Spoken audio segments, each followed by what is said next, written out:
Let's talk a little bit about the issue Yes. that's happening in Israel right Yeah. now, right? In terms of your understanding of the religious aspect of Israel, Islam, Yeah. the people of Palestine.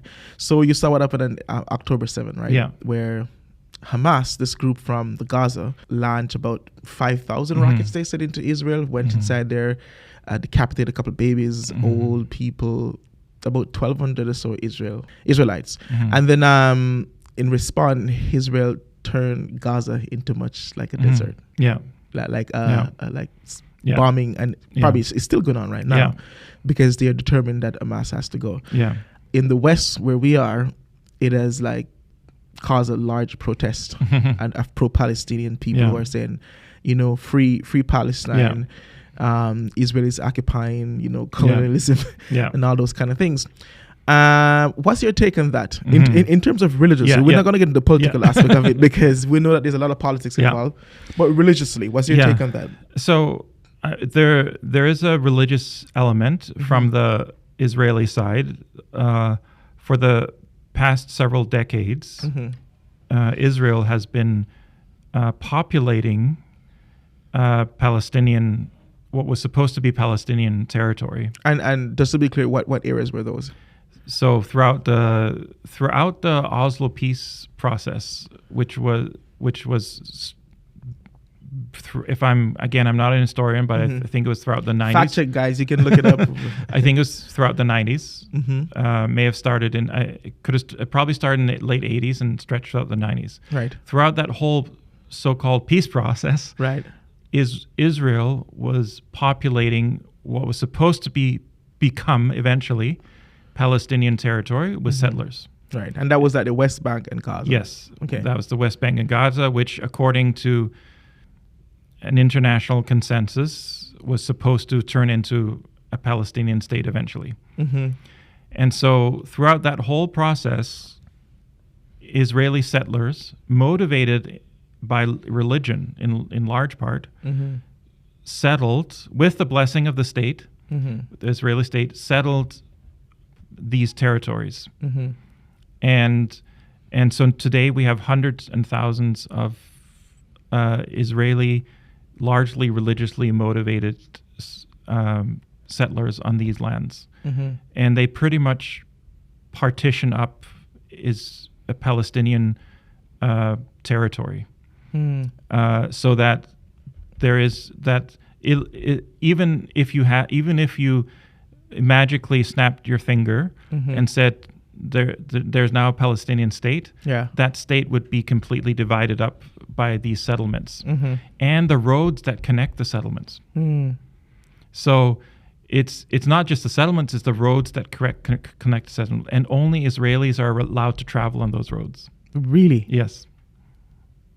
So whoa. And so the people of Gaza are not allowed to. The Palestinians? I'm thinking about the West Bank now. Oh, the West Bank. Yeah. Okay, right. The situation in the Gaza is even worse. Whoa. So, but I'm thinking mainly about the West Bank now. So, one of the arguments that I hear in terms of this, and just a disclaimer, I'm reading and I'm learning about this thing mostly when it just happened in October 7th, and so I don't know a lot. But one of the arguments that I hear people make is the occupation of Israel. They're saying Israel is occupying Palestinian land. And one of the counter arguments that I normally hear to that is that, well, Israel pulled out of Gaza in 2005, I think, or 2000. I don't remember the exact date. You could look it up. The people of Gaza, in turn of Israel, like withdrawing from Gaza, elected a tyrannical government, Hamas, that we know right now, who just came in, oppressed the Palestinian people, like just really was very tyrannical and vindictive and judgmental towards his own people, like cruel. That's the idea that we get. People are saying that, so you're saying Israel, because of the Israel occupation, then Palestinian people are suffering. But here's an instance where Israel actually withdraw from. So again, this is not my area of expertise. This is the historical political section. Okay. So I can talk about the religion, but here's what I understand. Okay, so my understanding is that Israel technically pulled out of Gaza. But you said technically because they continue to control it from the outside. That's true. And one of the means of control was a very, very oppressive embargo. that caused a tremendous amount of suffering in Gaza.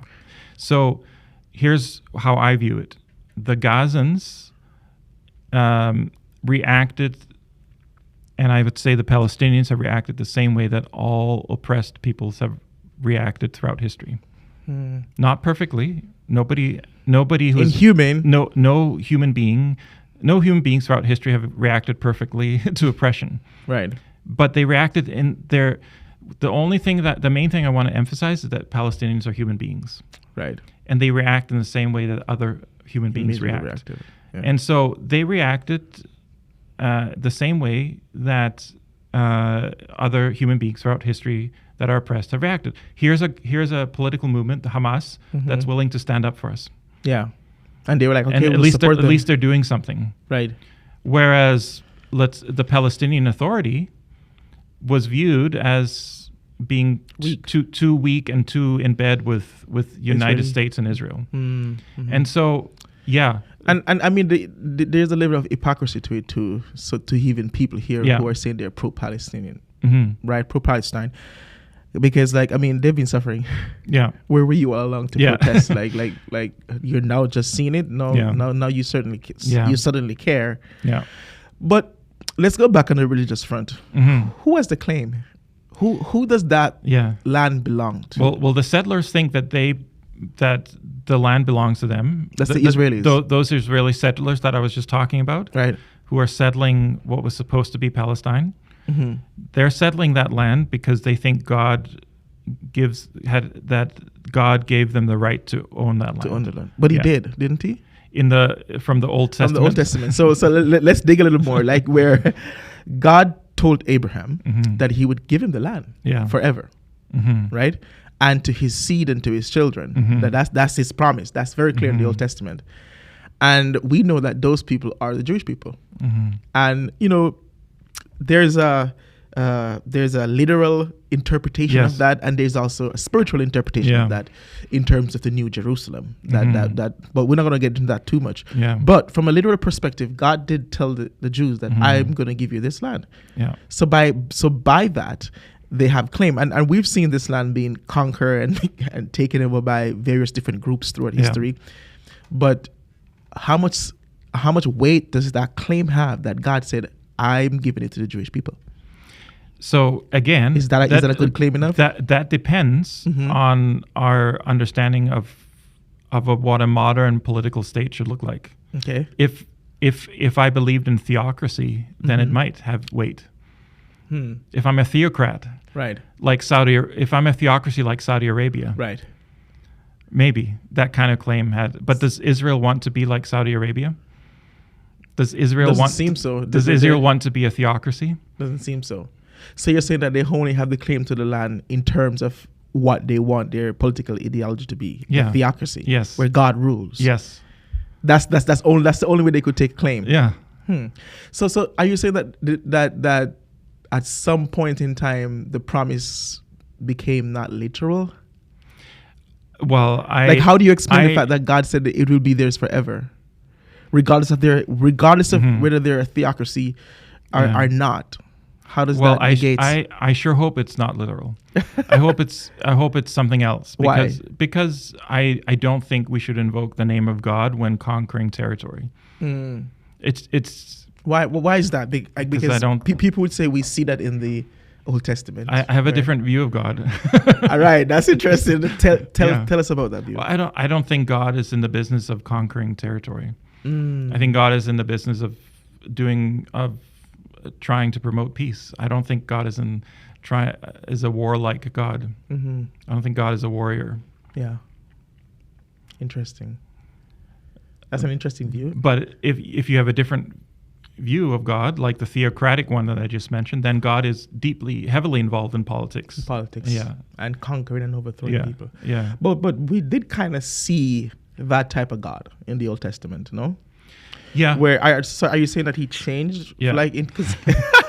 Well, I don't know if change is a good one. But we did see a God who conquered. right? Yeah. Like where the Israelites conquered the Canaanites. They conquered Jericho and they kill everyone. And there were instances where they were told to kill even the baby and the animals. So are you saying that God has shifted his perspective in our time in terms of conquering? So that's actually a question that we dealt with in the history of Christianity class that you just took, right? Yeah. There were at the origin of Christianity, there were these what became known as heretical groups that claimed that the Old Testament God was different from the New Testament God. Right. And that the Old Testament God was actually evil. Right. And these, what became known as heretical groups, wanted to differentiate between these two different gods. Right. And so, but mainstream Christianity eventually settled, what became mainstream Christianity, settled on the idea that that's actually the same God. We're worshiping the same God as the ancient Israelites worshipped. Right. And then you get into this problem where, well, there seems to be some differences in the way God is depicted. And how do you reconcile those differences? And that's the same idea, right? The question that you're asking is a very good one. Yeah. Very, very packed one that we probably need more time to talk about. Exactly. I know this is probably an unfair question to ask you because I don't see that no one knows it. Everyone is trying to figure it out. What do you think is the solution for what's happening in the Middle East? Do you think people are saying Israel has a right to defend itself? Yeah. What do you think of all that? What do you think a practical solution would be? I know that's a really big question. Yeah. It's definitely outside my expertise. Right. But from a religious perspective, at least I would want to criticize the idea that Israel should be a religious state or a theocracy, that it should rule based on religious ideas. And so the first solution is to, I think, just in that one minor area of religion, I think the goal should be to to push Israel towards being a more pluralistic state. Where they can integrate. Yeah. And by the way, there are a lot of there are Muslims who are citizens of Israel, who are living in Israel proper, right? And so, but even they face a lot of discrimination. So there should be, the goal should be to turn Israel into a more pluralistic and tolerant state, like the United States. That would be I think we should actually, in terms of the American history of U.S. has a lot of faults, right? Of course. And they have not always acted on their principles. But I do think that there are certain principles of pluralism in the United States that I think should be admired. People would say that, well, that's true. That's a good idea that we should integrate people. But some people would say back to you that, well, we're afraid of being blown up because there's this idea that if they integrate, because I heard one person say that every single day Israel has to be defending itself from attacks. So you know about the dome system that they have in Israel, where it can detect one of the most advanced missile detector in the world. So there's this idea that they're constantly being bombarded. What to say integration would make that worse? And here we get into this problem. We get into another religious problem. Part of the reason we can make that argument is because of our view of Islam. That Palestinians are Muslims and that they're so radical. They just want to destroy Jewish people. Right. And so what I was arguing earlier is that's simply not the case. Muslims historically have not done that. They have not had that motive to destroy Jewish people. They've wanted to throughout history, Muslims have wanted to coexist and have actually coexisted with Jewish people. Right. This issue between Jewish people and Muslims is very recent. Yeah. Probably since Israel became a state. Since the creation of Israel, this has been an issue. But before that, this wasn't an issue. Some people would say that that Palestinians don't want an integration. They just need Israel to leave the Middle East. Yes, and so that has been the preferred solution for a very, very long time. Okay. But the problem is that Israel is making that impossible by as I said, partitioning up what was supposed to be the Palestinian state. The West Bank and Gaza. Yes. And so how are you going to forcefully remove all of these hundreds of thousands of religiously motivated settlers? Are you just going to remove them? And so what do you do then if you can't if you're not going to be willing? What Israeli government is going to be willing to forcefully remove these hundreds of thousands of Israeli religiously radical, actually, Israeli settlers? Who's going to do that? And so how are you going to create a Palestinian state that is independent, that has control over its own territory and is contiguous, that is connected? Because right now that's practically impossible. Yeah. And so that has been the hope for a long time, that Palestine could have an independent state, but how is that possible practically now? Yeah. And so the only solution from an Israeli perspective is to keep Palestinians in the state of limbo. They can't have their own state, and they can't be part of Israel. So they have to be stateless. In a prison. They have to be refugees. Yeah. Because it seems like if they became powerful, there's a fear that, okay, then we're going to have to contend with them. If they became fully integrated into Israel, they would probably be the majority, or at least very close to the majority at this point.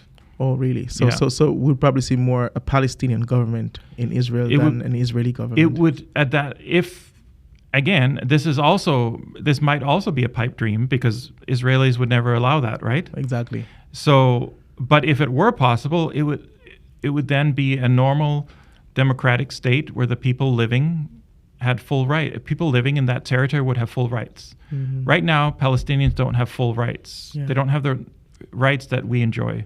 Yeah. The rights of mobility, the right to vote. You mentioned that they can't leave Gaza and stuff like that. Yes, and even the West Bank. There's issues with leaving the West Bank, and they don't have the right of mobility around the West Bank because it's divided up, and there's territories for there's roads for Israelis and roads for Palestinians. It's like an apartheid situation where you have separate roads, and so Palestinians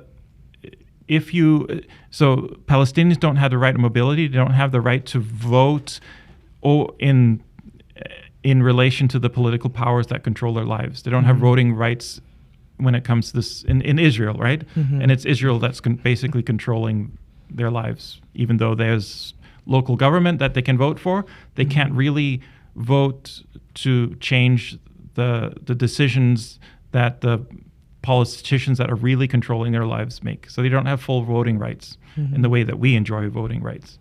So they don't have control of their own water. Palestinians don't have control of their own water. Israel controls the water. Whoa. Yeah. So really, from top to bottom, they just don't have the rights that people who live in a state have. Right. They are they're refugees, and so even though they have the Palestinian Authority, even though they have local government, that where they have some rights, they don't have the kinds of rights that we enjoy in Canada, for example. Right. We're going to move on. Yes. I just have one last question about that, because we could talk all day. Yeah. Do you think the war will escalate? Have you been following it all? Do you think it will escalate? People are saying that there's a Hezbollah. Yeah. There's a powerful group on the side of Lebanon right there that is supposedly funded by and backed by Iran. And it's like they're threatening to get involved into the war. Do you think it would escalate? And if it does, what would that look like for the world? Would that be World War III? It's maybe hypothetical, but it's again, this would be outside my expertise, but I can't. I don't think I can answer that question. I don't know what the implications are outside of Palestine. Because I don't know how much the world actually cares about Palestine. Yeah. I'm talking about even the states in the Middle East have to the American empire, if you will. Yeah. Well, is it an empire? Has so much influence in the world that I don't know how even the Arabic states in the Middle East cannot even the Arabic governments in the Middle East are aligned. Many of them are aligned in some way with the United States in some way. And so America has so much influence, and you have these Arabic states that don't necessarily have a lot of sympathy for the Palestinians. Right. In fact, in states like Jordan, the Palestinians are destabilized. There's tons of refugees in Jordan, for example, and they're a destabilizing population because you have all these refugees in Jordan. You have a ton of refugees, Palestinian refugees, in Lebanon, and that creates certain political tensions. Right. And so the Arabic states are not necessarily, they have to be on the side of the Palestinians in terms of rhetoric, but they're not necessarily on the sides of Palestinians in practical terms. Yeah. It's different with the wider Arab populace. Arabic people in general are on the side of the Palestinians. Right. And so they are unhappy in general. This is my impression, at least, with the way that the states that they live in aren't necessarily as pro-Palestinian as they would like. Yeah. And so you have this tension between the governments and the populace. The populists are very pro-Palestinian, but the governments are not necessarily always that pro-Palestinian. Yeah. Okay, we're going to move on to something else. I think everyone can agree that we sympathize with the Israelis who lost families and loved ones, and we are sympathizing with the Palestinians who are losing their life as well. So that's... People dying is a bad thing. No, I would condemn both, all those actions. Right. My only point is that we have to understand the history. And here, I'm not an historian, but I've tried to at least come to a better understanding of the history. And so when we understand the history, then I think we can understand that Palestinians are reacting the same way normal human beings would react. Right. And so if there's one takeaway, it's that Palestinians are human beings. Right. They're not animals. Yes. They're not special. They're not, an alien race, or they're not so indoctrinated that they've lost their humanity. Right. And even their doctrines are pluralistic. That was my other point. So first of all, their religion is pluralistic, at least when it comes to Jewish and Christian people. Right. Traditionally, it's been pluralistic, number one. And then number two, the Palestinians are human beings, like any other human beings, and they're just reacting the way others have reacted throughout history. And so if we understand come to an understanding of the humanity of the Palestinians, then I think we would make progress, because we justify so much. As you said, we justify Israeli actions on the basis that the Palestinians are somehow a unique threat to the state of Israel. But I just don't think there's any evidence for that. If Palestinians had actually had the opportunity to get their own state, like was supposed to happen, which is free of Israeli occupation. Yes, that's what a Palestinian state would look like. Yes, things would have looked completely different. And how could such a small and powerless state, by the way, be a true threat to Israel? That's another question. Especially a people who had been allowed to have their dignity for the first time in centuries or in decades, right? You give people their dignity, they're going to react completely differently, right? Unless you believe they're not human beings. So you're saying there's a humanity in all of us. And when we're treated fairly and we're treated with respect, we respond. Yeah. Yeah. And by the way, that comes amidst the odds. That philosophy comes from a religious background. Right. And just for the record, you're Christian. Yes. Yeah. And I believe that all humans are created in the image of God. Mm-hmm. And so we all have the same humanity. Yeah. Amen. If you don't believe in that kind of if you don't believe we all come from the same source, mm-hmm. then you might have a different view on this. Yeah. But if you all believe that all human beings, all creation comes from the same source, mm-hmm. the same creative source, yeah. then we all share the same biology, the same psychology. That's true. We're all one in a sense. Mm-hmm. I like that you brought that up because I've read a little bit about the Rwanda genocide Mm-hmm. and others like it. Mm-hmm. So like, even Nazi Germany and stuff like Mm-hmm. that. And it is so true. The rhetoric Mm-hmm. that led to those mass genocide was the idea that these people are less than humans. Yes. Because I remember in terms of the Rwanda genocide when it initially started, there was like all this propaganda that was being spread over the radio by various propagandists like people. And one of the things that they were saying was that the Tutsi, I think they were cockroaches. Mm. They were the scum of the earth, Mm-hmm. and they needed to be eradicated. You need to get rid of them. Yeah. And it's really interesting when you debase someone to the level of a cockroach or of an animal. Mm-hmm. If we see those things in our homes, we try to kill them, right? Yeah. We set various traps to catch like rats because we think they're a pest and they're a plague. Yeah. And so when you're so right, when you debase human beings to the level of that, then you feel more comfortable in committing crime against them. Yeah.